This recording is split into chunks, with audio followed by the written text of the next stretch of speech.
18 stalti bērzi pirms 40 gadiem Dundagas ielā ir pašu iedzīvotāju stādīti. Tāpēc fakts, ka tos iespējams nāksies nozāģēt, mājas iedzīvotājiem ir kā naža dūriena sirdī.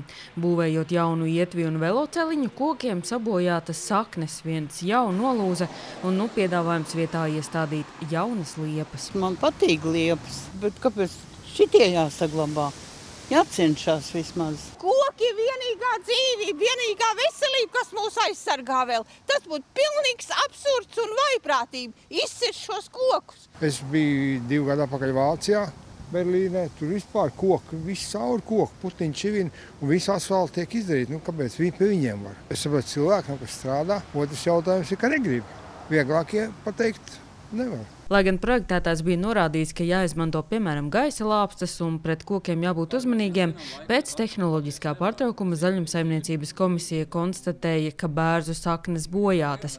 Arī pēc visu pušu skaidrojuma iedzīvotāji nav apmierināti. Pavīršu attieksmi novēroši it kā uz būvētājiem, to vajadzēja risināt vai ne, bet tas bija projektētājiem, bija kopā ar būvētājiem bija jārisina. Tas risinājums šobrīd tiek piedāvāts paredzēt visu koku zāģēšanu, jaunu liepu stādīšanu, bet tas ir tāds pirmais uzmetums un vēl joprojām notiek pārunas ar iedzīvotājiem. Jāpiebilst, ka pašvaldības piesaistītais koku eksperts rekomendē nozāģēt tikai 6 bērzus un, ja pasliktinās stāvoklis, pieļaujama vēl 3 koku nozāģēšana. Arī tie 9 koki, lai gan viņiem nav noteikta augsta bīstamības pakāpe, viņiem ir atsevišķiem noteikta vidēja bīstamības pakāpe. Ņemot vērā, ka nozāģēs tos 9 kokus, radīsies kaut kāda cauruma, kur vējam būs iespēja vairāk ieskrieties, līdz ar ko tos kokus pa vienam var izraut. Nav visi tie koki tik lielā mērā bojāti, un pa vidu ir arī tāda dendroloģiska retuma. Visu koku nozāģēšana šobrīd būtu muļķīga rīcība, jo tad jautājums, kāpēc tiek aicināts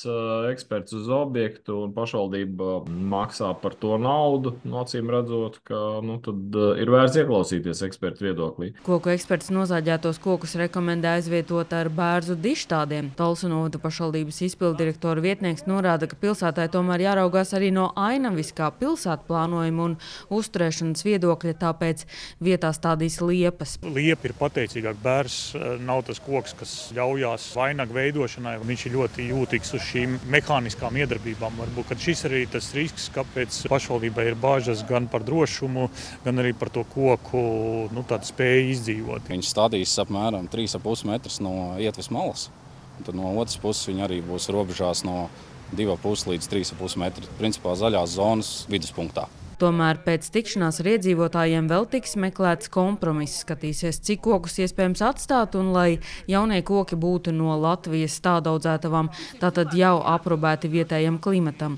Pašvaldība saprot, ka iedzīvotājiem tā būs dziļa brūce, to salīdzinot ar sāpīgu skatu, skaista meža vietā, ieraugot cirsmu. Mēs neuztveram to tā, ka pēc kāda brīdiņa būs jaunodzīta, būs atkal skaists mežs, bet šī brīdī tā, ja tas ir noticies jautājums, ko mēs varam kā pašvaldība darīt šī brīdī un kādi rīcības arī uz ilgspējīgu. Risinājums jāatrod ātri, jo projekts šovasar jāpabeidz, turklāt daļa koku spēcīgā vējā tiešām var krist. Par nodarīto kaitējumu dabai būvnieks jau samaksājis, tam būs jāsadz arī zāģēšana, vietas sakārtošana, jaunu koku stādīšana un to laistīšana garantijas laikā, kas 5 gadi. Sanita Liepiņa, Terēza Matisone, TV9 Pakalni.